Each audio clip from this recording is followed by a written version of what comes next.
I'm Joe. I'm in Nordeste, and we are on the verge of Hurricane Gabrielle. 25 de setembro de 2025. Este é Nordeste News. The pathing of the hurricane is between the western islands and the central islands, but apparently it's starting to lean more into the central islands. This leaves the eastern group mostly untouched, but as we know, hurricanes are wide and they are definitely going to affect things here on São Miguel as well.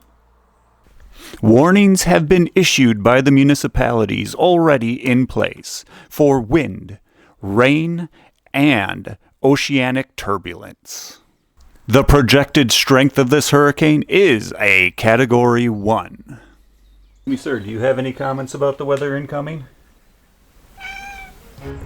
Check in with us throughout the day to see if we have new perspectives on the storm as it approaches, as it's here, as it passes. Stick with Explore the Azores and Nordeste News for more.